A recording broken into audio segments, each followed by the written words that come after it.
when you open the door for somebody else. I'm going to welcome everyone in because Dr. Bob is eating almonds.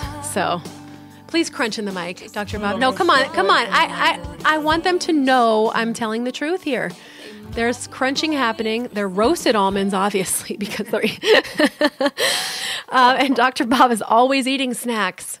You're getting me back for that granola bar episode. Welcome, everyone, to the Vaccine Conversation with Melissa and Dr. Bob.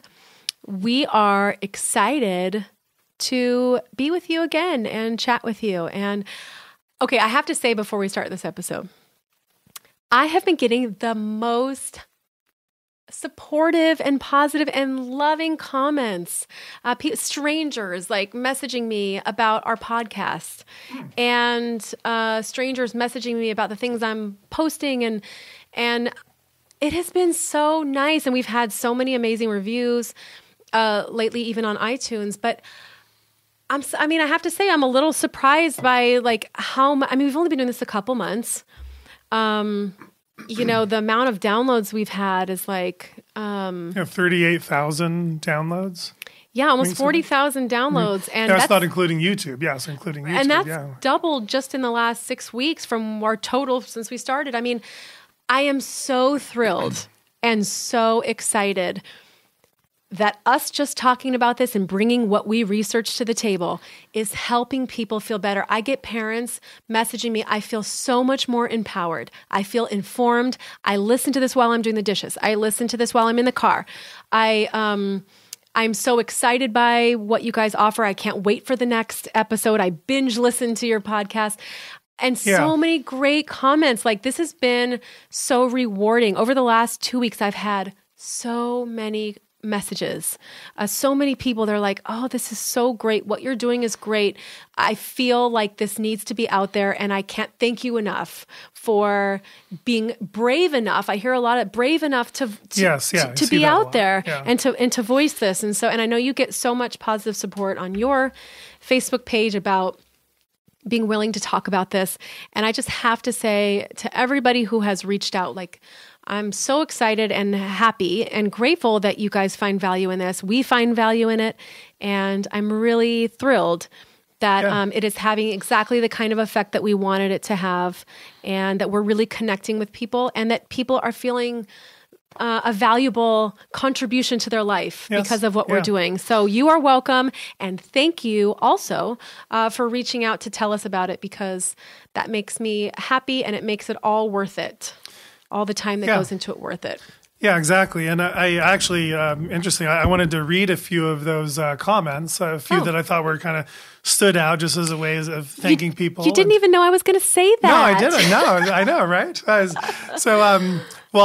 My first comment is our podcast has a new name. I'm going to change our name. It's no longer with Melissa and Dr. Bob. It's with Bubbly Sass and Dr. Bob, right? I just want to thank Donnie Theow. Is that how you say her name? Donnie Tho, January 14th. He says, good mix of Melissa's bubbly sass and Dr. Bob's experienced, informative knowledge. Oh, please. So, yes. Come on, Donnie. I have experienced bubbly sass and informed bubbly sass.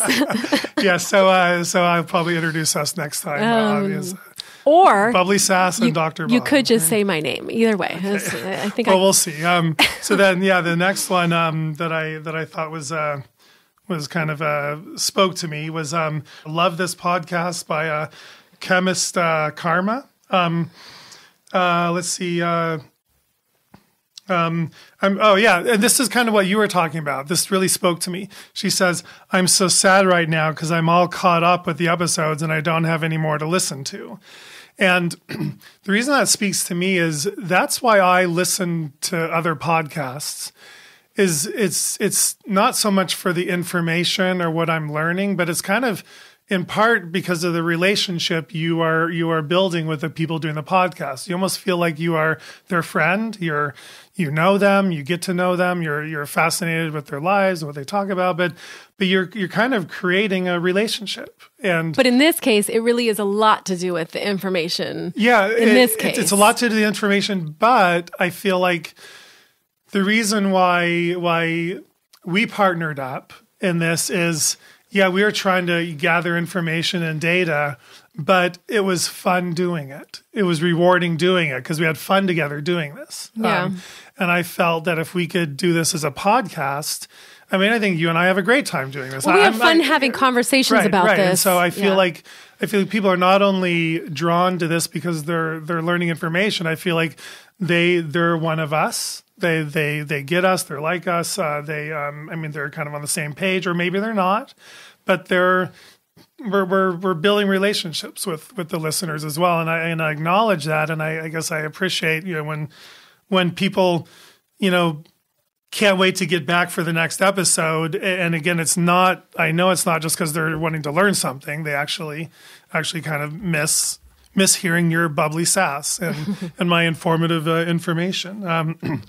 Anyway, so thank you for that comment. Then there was Do Yourself a Favor and Listen to Dr. Bob and Melissa by Just a Mama Who Loves Her Girls.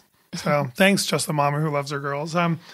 I love the Vaccine Conversation podcast. Actually, I might be a little obsessed with it. I started listening January 14th, and in a little more than 12 days, she's binged through all the episodes. She actually canceled her Audible subscription temporarily. Instead of listening to audiobooks, she's listening to us, Melissa. She's listening to you and I. So I just, the reason I talk about these is I appreciate that. I mean, I really appreciate when people reach out and share this with us. I do too. It just really speaks to me. And Melissa is always a very humble person, whenever we're talking about stuff, and I like to, give her some praise about something. She's like, yeah, just move on. Let's thank you, but let's move on and get some work I think done. it's nice for people some people think, oh, we probably don't need to hear it, or enough people have already reviewed or rated or whatever. But you know what we do? Every single one we like to hear. Well, every single one that's not something awful. We do like to hear it because you know what? It just continues to add logs to the fire for us to put the energy into coming up with something new. And what about this new topic? And again, it takes a lot of time to do what we do, not the time podcasting. At least for me, I put so much time into researching this stuff. I mean, it's every free time I have, I'm looking up something just to make sure I'm really well read on a topic, because one topic leads you to the next study, which leads you to the first study that they used for that particular study.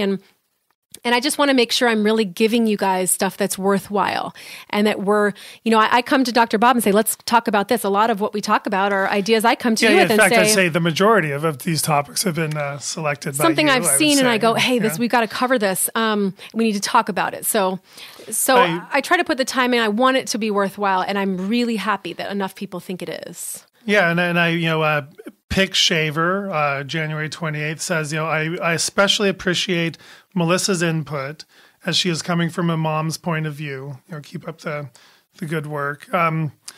Let's see, January 30th. See, I can't print these up. So anyway, this is from Asher Hiakoop. Sorry. This podcast is worth every minute of your time. Thanks for putting this on. I can't wait for each topic.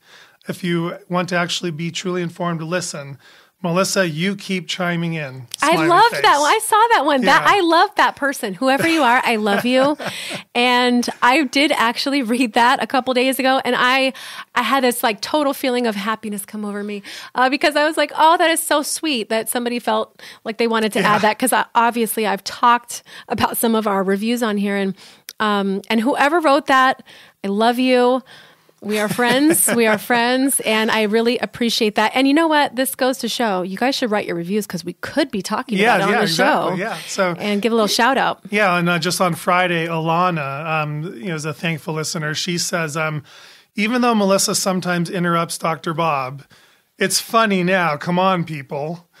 One can see her passion coming through the episode, and I would much rather have that than spiritless conversation. Okay, can we stop talking about the No, I know, but what jumped out at me was the spiritless conversation, because yes, most vaccine podcasts can be very boring and dull and just informative, and that's why we're trying to spice this up with, again, bubbly sass and my, expert, informative, educated comments. Melissa's like laughing. Oh my God, this really just totally paints the doctor mom thing all over again in our own room. No, but you guys know exactly how smart Melissa is, and you've come to appreciate that as much as I have. So then I just saw this guy. I just saw this guy today, and he said, "Hey, I just wrote a review for you guys last night." So this must be him. It's Marky Mark UCLA. Oh, Bruin, like it? Yeah. fellow Bruin. Everything you need to know about vaccines. Melissa and Dr. Bob do a phenomenal job.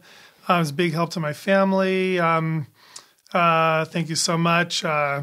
Anyway, I just thought you might like that coming from Marky Mark from UCLA. A Bruin, yes. Yep. All right. So anyway, thanks for the reviews, you guys. We appreciate it. We read them all. And you know what? When we started this, we didn't know how many people would listen or if anybody would listen or what would happen. So this is such a pleasant surprise for me that we are able to be doing something worthwhile, and it's something that resonates with you guys. I'm glad what we say, we're just having this conversation ourselves. I'm glad what we're saying is something you want to say and talk about with us too. Yeah. Like that means that, we're in line with everybody. Yeah. So why don't you introduce today's topic? Okay. So many people might have seen this article in the New York Times. It was an editorial in the New York Times called How to Inoculate Against Anti-Vaxxers. Okay, again, this was January 19th. Just so people understand, every single thing is by design. The slow implant of newspaper articles, op-ed pieces, these editorial things, the couple of studies we talked about recently that were just released, the measles hysteria, the being on The View, every single one of these things is part of a PR machine, and they have a goal to help, push forward the public view, to help shape the public viewpoint on mandatory vaccination right before times of specifically in times before legislation. Right. And so the timing of all this stuff is not like all these people are going, oh, you know what? I just really felt like writing this today. It is not just today. Every part of this is by design. So it's like a campaign. You start to see like one after the other. All of a sudden it's on this station, this station, this station. Oh, it's in New York Times. It's here. That is all by design. Right. And yeah, it's almost like it's an election year. And when it's an election year, every single news story is focused on one candidate or the other. And very sadly, the election year, in quotes, what's going on now is basically legislators in 7 states now are talking about passing mandatory vaccine laws in their states. This all just popped up over the last couple of weeks. 72 bills is what I've heard. 72 bills. Yeah, 72 bills. Within those states. Sort of focused in 7 states. And that's why you're seeing all these recent articles pop up. And it's not a coincidence, in other words. If you don't think this is a coordinated media effort. Exactly. And if you don't think the media are coordinating with pharmaceutical companies and with the CDC and with big medicine, then you're naive. You're wrong. You're not naive. You're wrong. You're naive. This is absolutely coordinated because, again, the goal is to come through this legislative cycle passing mandatory vaccine laws, and I'll just name them off. It's Maine, Connecticut, New York, New Jersey, Colorado, Arizona, and Washington. Those are the 7 states so far that are not just under fire like all states are every year. These 7 states, there are going to be coordinated efforts to pass this law there. And so that's why we thought we would talk about this article and kind of break it down. Well, that and the fact try to turn it around. As soon as I saw it, it was like, just the title, like you could tell this was going to be inflammatory. How to inoculate against anti-vaxxers. Yeah, so if you want to pause the podcast, I guess that's a wonderful thing about podcasts. In all my conversations with Melissa, I can never just like pause and then like go research something, but you guys can. You guys can pause. How to Inoculate Against Anti-Vaxxers, New York Times, January 19th. Mm-hmm. Go read it and then hit play again and continue listening. And so right away they start where they say, talking about New York, where this is the worst measles outbreak in decades is now underway. And of course they can say that because the numbers of measles cases are just not big enough to have these huge outbreaks. So when you read something like that, you really feel like something serious is going wrong. What they mean, that's the biggest outbreak in decades specifically in that one area of New York. Right. Yeah. Brooklyn, right? That Specifically, it was in one Brooklyn. area. Just like when California had an outbreak of like 10 measles cases, like 8 years ago, they said the largest California measles outbreak in decades. Yeah, and so they always label it that way. And the CDC considers 3 cases an outbreak. I want people to know that. Yeah. It only takes 3 cases to be considered an outbreak. So when they do the year-end summary of a particular infectious disease, they'll say, this year we had, 16 different outbreaks in this many states. That sounds like a lot, but it literally could be, Right. 3 people, 4 people, 5 people. Right. But they talked about, this is what I think is interesting. They said in Texas, they said that 60,000 children are wholly unvaccinated because of this aggressive anti-vaccine lobby. Well, what's funny is Texas has a population of 28 million people. So if 60,000 is actually true, that's still less than 1%. I was going to do the math. Yeah, really there are quick, 7 million kids, and Yeah. that's less than 1%. So we're talking about the teeniest portion of people. In Texas. Which means 99% of people are not unvaccinated. And that's way past what the threshold that they feel they need to get for their definition of what herd immunity is. So I just want to point that out, Right. because if you do believe in that theory, and that's what you need to get this 95%, well, guess what? You're at 99, and there are only 1% of kids, less than 1%, 0.008, that are actually unvaccinated. Yeah. Something to think about. Yeah, the next thing that caught my eye, I guess we can just go back and forth. We didn't plan this, right? We didn't coordinate anything. But my next thing was vaccine hesitancy is as American as can be. Yeah, Vaccine hesitancy is as American as can be. And I'm kind of trying to figure out what does the editorial board of the New York Times mean by that? For something to be as American as can be, does that mean Americans do their research? Well, they're trying to make it sound like a criticism. I know, but it's really a compliment, right? If the idea of being American is to learn, to do research, to investigate something. Be open-minded, be willing, If you have a 2-month-old baby and that pediatrician is going to give your baby 69 doses of vaccination in the next 18 years, is it American to question that? Is it American to want to do research? Yeah, heck yeah. I am proud to be American. Go America, right? Should we sing? There's a song I know. that. It's in my head right now. We should have come into that. But yeah, so I don't see why they felt that was a negative comment to be an American. Well, also they talk about the percentage of children who are unvaccinated has quadrupled since 2001. Okay, so I want people to understand how they skew this data. Quadrupled meaning it's now 1%. Right. It's gone from 0.3 to 1.2%. Yeah, and so we're talking about such a small number still, and part of their numbers that they have for the 0.25, 0.3% were not for all the doses that are required now to be fully vaccinated. So that has changed. So again, in the 80s, to be fully vaccinated, you needed 1 MMR, and then they changed it to needing 2. So the percentage of fully vaccinated kids were 90-some% because they had 1 dose, but not the 2 doses. Then that becomes something different. So over time, what's required to become fully vaccinated becomes totally different. So they're lopping everybody as unvaccinated, with different parameters. And so that's just, when you see quadrupled, it sounds like, oh my God, this is getting out of control. But when you realize that quadrupled ends up with 1%, then how out of control is it really when you think about the millions of people in our nation? Yeah.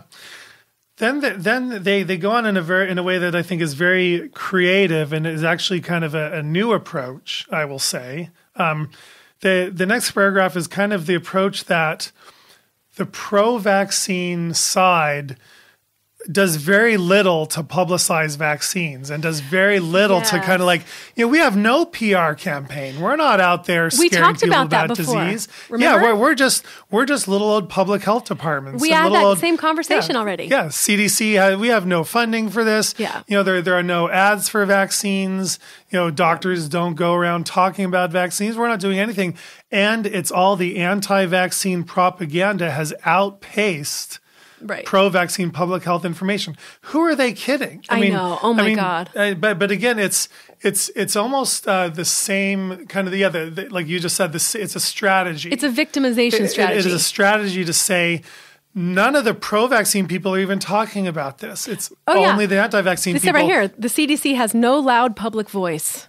This is exactly gosh, what they said. This is the only voice you hear. Right. So does the New York Times think this is actually true? Well, no, they're not claiming it's true because it's an editorial. But it's Peter Hotez. Is it? That's the guy who has made this comment. I've seen him now twice. It was in one of the quote research studies and also in several of these articles saying, you know what? It's just us, a few academics like myself. This is what he says. A few academics like myself that are trying to bring this message. We're at a disadvantage because they're well-funded, well-organized. And it's like, if you've been a part of this movement, like that is laughable. I know. It is laughable. Yeah, it says we have hundreds of websites promoting our message, a roster of tech and media-savvy influencers. What a joke. And an aggressive political arm that includes at least a dozen political action committees. He's saying this as if Big Pharma has none of this. And as if we even have any of that. I know. Because we don't have that, and then they have that in spades. Like they have that, times 100. Right. And you're right. They're playing. This is all part of the let's create the, oh my gosh, look at this poor, CDC agency just wants people to know that vaccines are safe and effective. And look at these big bad guys that are trying to, lie to everybody. It is absolutely the exact opposite of what he is saying, what he says. And he gets quoted a lot. So I think they're referring to him here. Yeah. So I just it's an interesting new tactic and people need to recognize what it is. Yes. And if you don't think that pharma and the CDC have a coordinated effort in all these areas, again, you would say you're wrong. I would say you're naive. I would say you're wrong. But look at this. Look at what they say here. They say he's talking about vaccination numbers and says dismal rates of HPV vaccination. It's dismal, the rates of which doctors say could wipe out cervical cancer if it were better utilized. That is a lie. Just straight up and down a lie.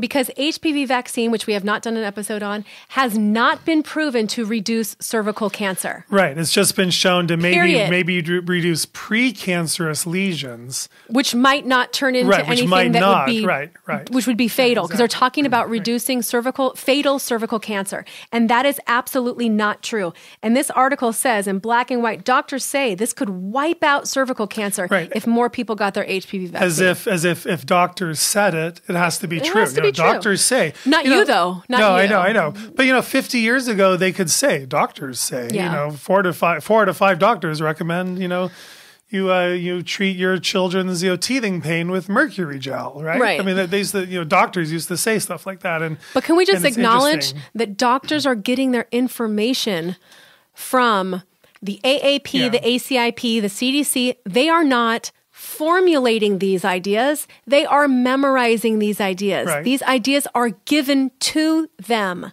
So it's not like, well, my doctor said it and the AAP said it and the CDC said it. It's like, no crap. Because of course they said it. They were given that information. That's what they're supposed to say. Right. It's not like all these people are in agreement that this is after doing all their research, that this is the correct theory. We're talking about the information doctors get it's memorized from textbooks, from the information that they're given. They are memorizing what they're given. So of course they believe this is what it is. Yeah. But that's not to say that it is accurate all the time. Right. And I want to make the point, honestly, the only reason I believe that all of these pro-informed consent advocacy groups are out there now the only reason is because they're passing laws that are turning these families into second-rate citizens, second-class citizens with fewer rights. They're creating laws that discriminate and are now going to create a subculture of children who are going to grow up with unequal rights and unequal access to education. And we're actually now afraid we're going to not even have access to be able to go outside or go to restaurants, or we're going to go make us all live in the mountains together if we're not vaccinated. That is the reason why our groups have increased and are so more vocal now. And we're trying to be more coordinated and work together and be more savvy. It is only because they're trying to mandate everything. And I almost believe that by trying to mandate vaccines now, that has crossed a line that could end up backfiring in the next 10 to 20 years as more and more people turn against vaccines because you wouldn't leave it alone. Meat Pharma wouldn't leave it alone as optional vaccinations. 95% of people are vaccinating. Most people are partially vaccinating. The number that are not is 1%. Leave it alone, and we all go home, go our merry way, and we're all happy to live together. You cross the line by mandating this, and this is now why we're talking about it. But people act like this is the first time there have been there's a movement against mandated vaccination. It's not. This has been happening since the early 1900s. There have been, big, huge mass protests about this kind of stuff, and protests in lots of other countries. This is not some new thing that's happening because of celebrities or from Andrew Wakefield, and everybody tries to throw that in there. This has been happening long before that, long before you were alive, long before I was alive. This is not a new concept to be uncomfortable with the idea of harming a certain percentage of the people to vaccinate for a certain infection. So this is not new. Everybody else knows this has happened before. Right. But I think things are getting worse, though, and that's 100 why years. we're coming out. Now there's social media, so we actually can talk to people. Yeah, so thwarting this danger will require a campaign as bold and aggressive as the one being waged by the anti-vaccination contingent. So he's saying it's going to get worse. I mean, they're already going, full steam ahead trying to. There already is that campaign. And to launch, such a campaign will require overcoming strong inertia. He says there's a waning. Well, he lists all kinds of things that he claims pharma is not doing, and public health departments are not doing to let vaccine acceptance wane. But they are doing all this. They've always been doing all these things. And what does he say? What do they say though? They say right away, here's how we do it first. Get tough. That's his first bullet point. Get tough. Get tough on what? Get tough on eliminating exemptions to vaccines for states. Right. Get tough on your rights. Again, you guys, if you're paying attention, January 19th, right before measles mania, right before the legislative season, do you think it's a coincidence that in this article, the way that they're telling you how we can solve this is to get stricter on these vaccine exemptions, and therefore all these bills come out? Oh my God, what a coincidence, Dr. Bob. There are all these bills coming out to get stricter on vaccine exemptions. That is absolutely shocking. How the timing of that lined up, isn't it? Especially when they don't have a campaign happening, and they have no way to coordinate. But how did they put all this together so quickly? No idea. When it was not already set up. So then they say, after getting tough, they say, be savvy. And they talk about a vaccine confidence project in London who monitors anti-vaccine websites for rumors and conspiracies, because all vaccine injuries are just anecdotes and conspiracy, and they try to prevent them from going viral. So say that again so people understand. This is real. There actually is an organization that monitors social media conversation about vaccines to see if there are messages that are dangerous to their story, and they do their best to stop them before they go viral. Right, and this is in London, and the New York Times writer is claiming that America does not have a similar project. He's lying. Or a similar, established program to counter this. And I don't believe the fact that he's mentioning it just goes to show you that whether they have one here or not, they're using the one that's in London. So somebody's using that information. And it also says it conducts surveys of attitudes and puts out a vaccine confidence index. This is kind of like you're saying with people running for office, the polls about how do you feel about so-and-so. They're gauging public opinion on a certain issue or a person. They want to know how you feel about it and what they need to change about their approach or their person to make you like them more. Right. And they said they will make it as public as possible, right, with something that is a counter message, and it says they will make an aggressive, targeted social media campaign that uses celebrities as much as the anti-vaccine movement has. I don't know, Penn and Teller sort of come to mind. This video that they did. Okay, we're talking about people who have a Vegas act. And somehow I had somebody actually link that in a rebuttal to me on Facebook. Like, are you serious? You think I'm supposed to look at Penn and Teller as a source of information? Right. But do you see what this just said? It said that they are going to use a targeted social media campaign that makes as much use of celebrities as the anti-vaccine movement has. And I mean, that is just shocking to me. This is right in black and white, that they're telling you exactly what is happening right now. Yeah. And what has happened not just now, but for the last decade, I'd say. Yep. All right. The next thing is be clear. And then they talk about some things, but I thought was interesting.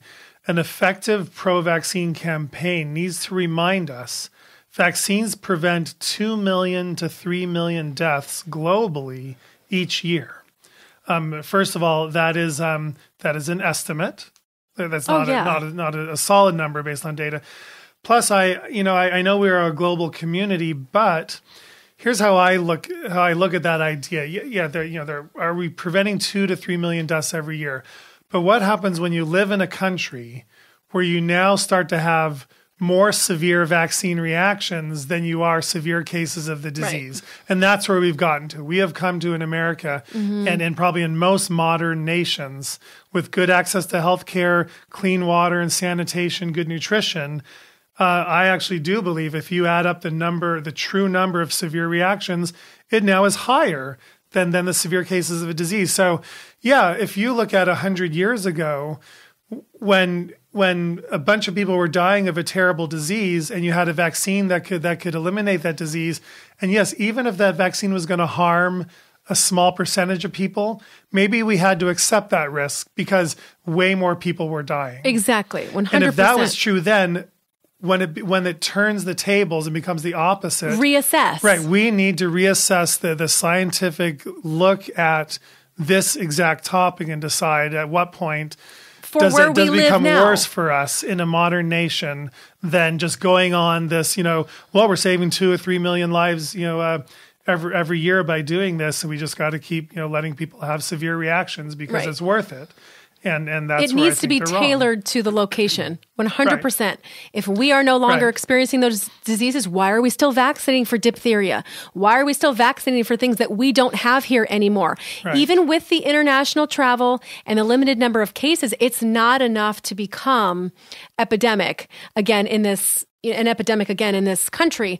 And until that happens, then we would reassess. And everything should be based on the current condition for the current location. This idea of a universal plan for everywhere in the world, when everywhere in the world is so different, does not make sense. But then, of course, at the end of your be clear, they throw in the two things. Vaccines are not toxic. And soundbite, ding, they do not cause autism. Right. It's like instantly let me just throw that out there. They're saying, be clear. And then he puts full stop. Right. Yeah, because, autism is the only potential negative, reaction to vaccines that I know, it's ridiculous. And also, they cannot deny other reactions happen. They can't deny that. So what they do instead of talking about it is they just go to the autism argument. It's every single time. It's like nauseating, honestly. Yes. Exactly. And then he goes on the next thing, says, yeah, there are chemicals in vaccines, but they are not toxic. It's like, I'm so glad you know that. I'm so glad you know that, and that's true for every single person's body, every single child, that there's not such a thing, even though, wait, aluminum is known to be neurotoxic. That's published. Yeah, formaldehyde is a carcinogen. I mean, there are things that are absolutely causing problems. Listen, if nobody was getting vaccine reactions and we were just talking in theory, it'd be different. But we're talking about, they're telling us one thing and we are seeing another thing. So I don't care what you're telling me. I'm telling you what I see and what thousands and tens of thousands of parents are seeing. So let's just acknowledge it and come to a place where we can find a solution. Ignoring it is not only is it wrong, but it's extremely insensitive to sit there and act like this stuff isn't real. This is just not real. Right. Okay, then he talks about know the audience, which is kind of, I don't know, just a very sort of he talks about all the different types of anti-vaccine families, and you got to know who you're talking to so you can figure out the best messages, to fit that audience. It doesn't really break down what those messages might be, but But again, it's what bothers me, I think, is all of these campaigns that to mandate vaccines that are very pro-vaccine. Their goal is not to help people make an educated decision. Their goal is to get people to vaccinate. To say that yes. is the end goal. Compliance. They're not here to just to educate you or to share information. Their number one goal is to get you to vaccinate no matter what. So again, you have to realize that that's their goal. Their goal isn't to kind of fairly, evenly share information with you. And they're doing research in order to find out how to better convince you to say yes. Yeah, in fact, I have that's going to be an interesting topic. We're actually going to talk about what pediatric research they're doing and then what techniques they've figured out will reach the different types of audiences. And I have the article now. That'll be an interesting episode. This is the thing that killed me at the end. They start talking about getting parents to be involved. It says the best ambassadors are parents themselves.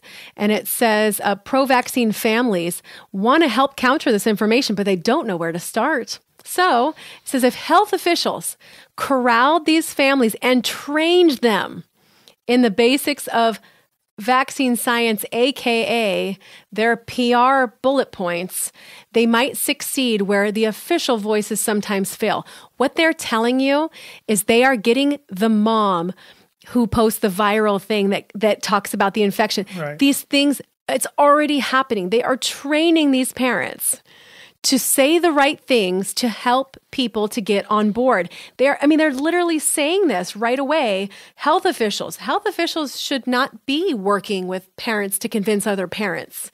Health officials should be giving us information.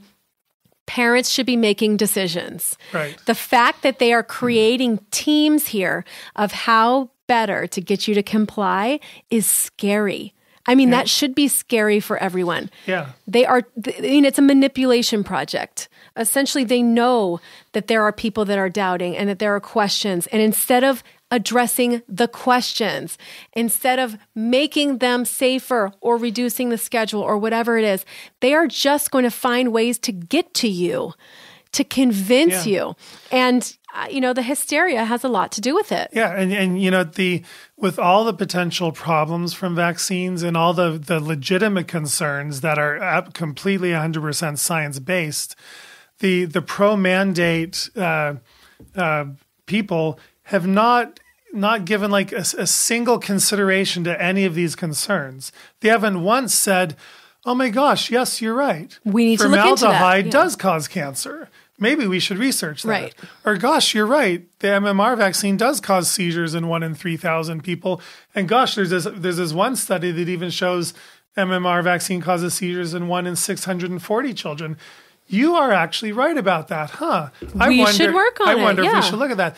They don't acknowledge a single thing because it's all about convincing everyone to vaccinate. And this last point you just made, they're actually learning, and I've learned this in the other articles as well, they're realizing parents are no longer convinced by science or data or arguments. Parents are convinced to vaccinate by personal relationships and by gaining trust with somebody and listening to someone's personal stories. And they're actually encouraging pediatricians now to stop having arguments about the data.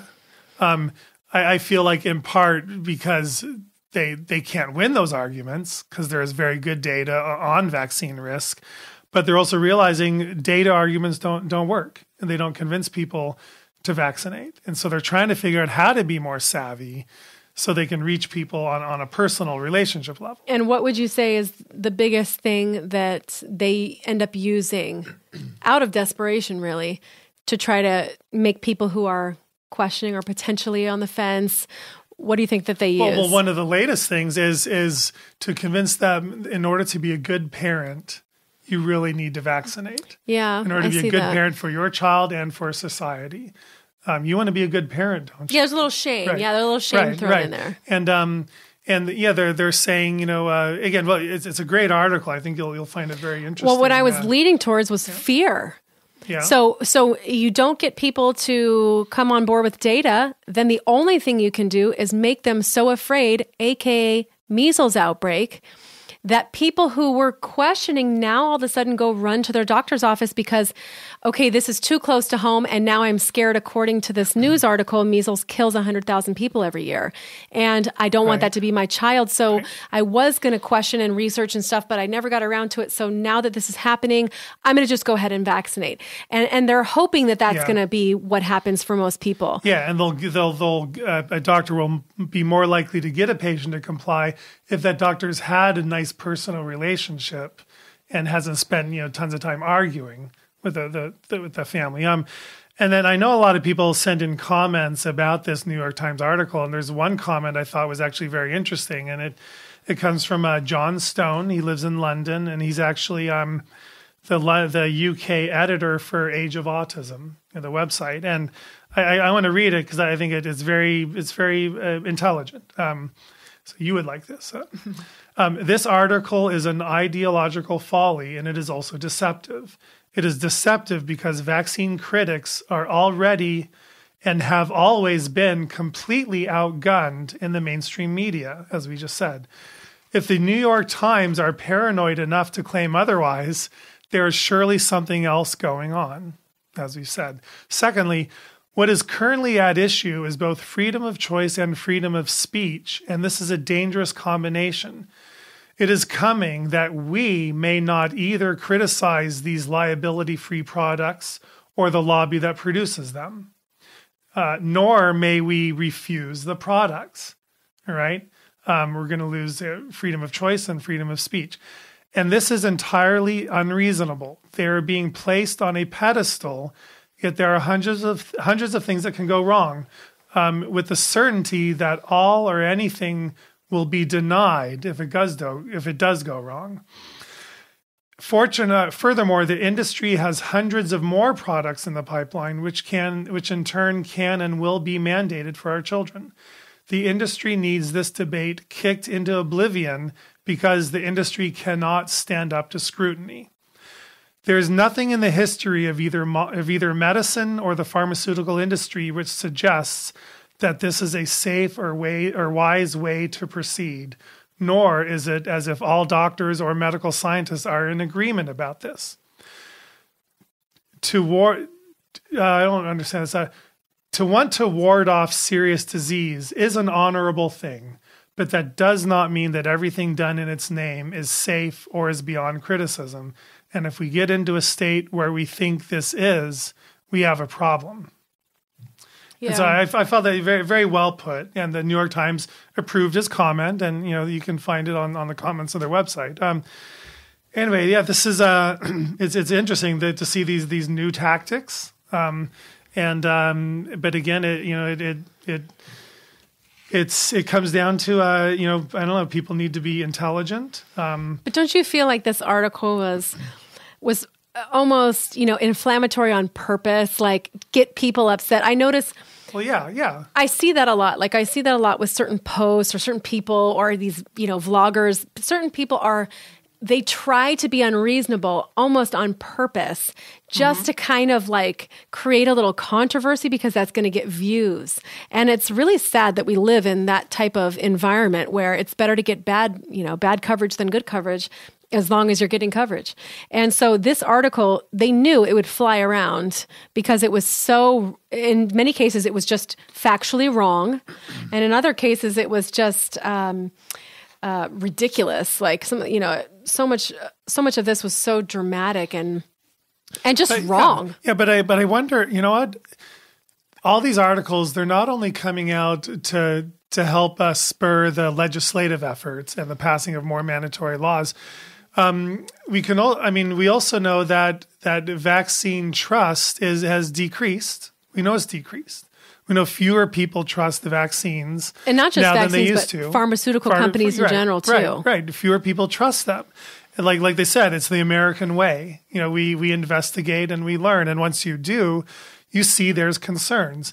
And I think the pharmaceutical companies are probably concerned about that, and the medical organizations that the pharmaceutical companies support are concerned about this, and they're trying to turn it around in a smart way, in a savvy way, and in a legislative way that's again gonna try to turn the tide of people beginning to question vaccines more and more. But I don't know, and I think that's kind of part of what we do is we get to try to, we try to open the public's eyes, because you and I don't really work on legislators and we don't really work at the scientific level. We work with the public to try to open people's eyes to start asking the questions and have the conversation, so that we can hopefully, not lose our rights to be and become second-class citizens. Because I'm afraid that's where this society is headed if we can't turn this around.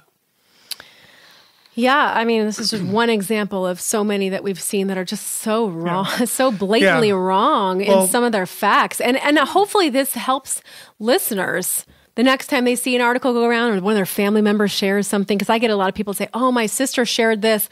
How can I respond to this?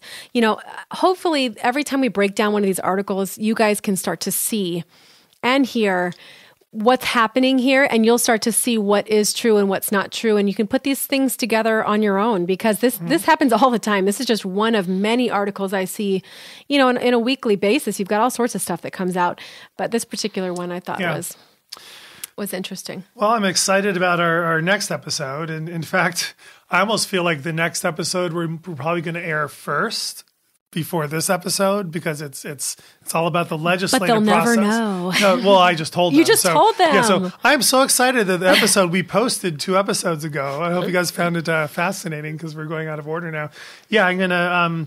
I just texted Dawn while you were talking, and she says she's all set. So I'm sorry. Does that mean you were not listening? Yeah. Did you? Yeah. So I'll listen when I go back and just wanted to confirm. Yeah. Hopefully somebody gives you a review about that. Not listening, Dr. Bob, you really need to pay attention. He really needs to pay attention. Yeah, he sure does. Because you know what? I'm just a mom, guys, so he doesn't think my opinion has value, apparently. Exactly. Isn't that what we're taught to believe? That's so true. I know. My claws are coming out. Anyway, we'll close up this episode. Right, and thank you guys for listening. Not just the next one coming up, but there are a couple great episodes that we're going to have coming up as well. So keep listening. Make sure you subscribe. Tell your friends and family about it, and rate it, and give us some happy reviews so we can shout you out on another episode. I want to hear some more new names for Melissa. Bubbly Sass, stands for now. Let's see what you guys can. Please, someone give me something. Well, this has been the Vaccine Conversation with Dr. Bob and Bubbly Sass, and we will catch you next time. Bye.